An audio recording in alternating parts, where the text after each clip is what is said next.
চারিদিকে একতারা আর দোতারার আওয়াজ, বাউল সঙ্গীতে মুখরিত সাইজির আখড়াবাড়ি। চলছে গুরু শিষ্যের ভাবের আদান প্রদান, সাধু বাউলদের পদচারণায় মুখরিত সাইজির বারামখানা।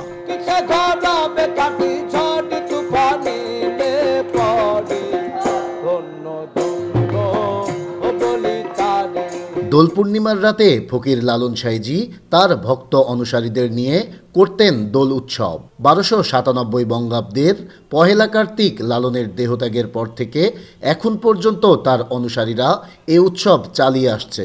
তারই ধারাবাহিকতায় এবারও ছেউড়িয়ার আখড়াবাড়িতে বসেছে সাধুর হাট। প্রতি বছর এই উৎসব 3 দিন ব্যাপী চললেও এবারে মাহে রমজানের কারণে তা হচ্ছে একদিন। হচ্ছে না গ্রামীণ মেলা, আলোচনা সভা ও সাংস্কৃতিক অনুষ্ঠান। শুধুমাত্র সংক্ষিপ্ত আকারে গুরুকার্যের মধ্য দিয়েই শেষ হচ্ছে এবারের লালন স্মরণ উৎসব। এই উৎসবকে ঘিরে সাইজির আখড়াবাড়িতে এসেছে সাধু বাউলেরা।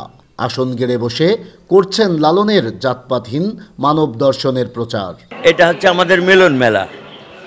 আমরা সবাই মিলি, আমরা সাইজির বাণী প্রচার করি, যাতে সাইজির বাণী ধারণ করে আমরা চলতে পারি। 12 মাসের যে চাঁদ সেই চাঁদে থাকে না, এই চাঁদে সেই দোল জিনিসটা থাকে, তাই এই চাঁদকে দোল পূর্ণিমা বলা হয়। এই দিনে সাইজি আনন্দ উৎসব করতেন, এই দিনে সাইজির যত মনের ভাব প্রকাশ করতেন। সাধনা করা যাবে কিভাবে, জ্ঞান হবে কিভাবে, ধারণা আসবে, এগুলো আলাপ আলোচনা করতেন তৎকালীন সময়। আমরা ওইটা ধারা ধরে আমরা ওইটাই করতেছি। সাধু বাউলদের এই উৎসব দেখতে সাইজির আখড়াবাড়িতে এসেছেন দর্শনার্থীরা। লালন দর্শনে খুশি তারা। জাত গেল বলে একটা গান আছে, উনি যে ইতিহাসের মধ্যে এই গানটা খুবই প্রতীয়মান হিসেবে থাকবে। আমাদের একটা উৎসাহ ছিল এই লালন সাহার মাজারে আসে ঘুরে দেখার জন্য। আসছি দেখছি এবং গান টান দেখছি, ভালো লাগছে। ওনার গান সবসময় শুনি, আমার মেয়েকেও শোনাই, আমার মেয়েও করে গান, লালন সাহের গান আমাদের অনেক ভালো লাগে, সেজন্য আমরা দেখার জন্য এখানে আসছি। এই উৎসব সুষ্ঠুভাবে সম্পন্ন করতে প্রশাসনের পক্ষ থেকে নেওয়া হয়েছে কঠোর নিরাপত্তা ব্যবস্থা। দর্শনার্থী ও সাধু বাউলদের থাকা সহ সব ধরনের ব্যবস্থা করেছে আয়োজকরা। এখানে আগত অতিথিদের যেন আইন শৃঙ্খলা সম্পর্কিত কোনো সমস্যা পোহাতে না হয়, আমাদের পুলিশ বাহিনীর পক্ষ থেকে ন্যূনতম 150 জন ফোর্স এবং আনসার সদস্য, সেনাবাহিনীর টহল টিম, র্যাবের টহল টিম আমরা নিয়োজিত করেছি। ওনারা এখানে সার্বক্ষণিক ডিউটিতে থাকবেন।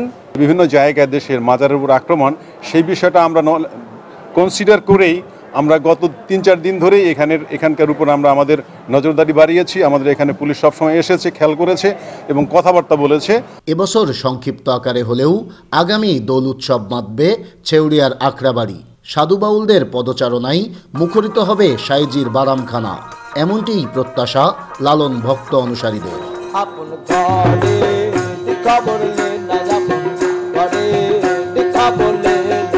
নাইদা শান্তি দাস, দেশ টিভি, কুষ্টিয়া।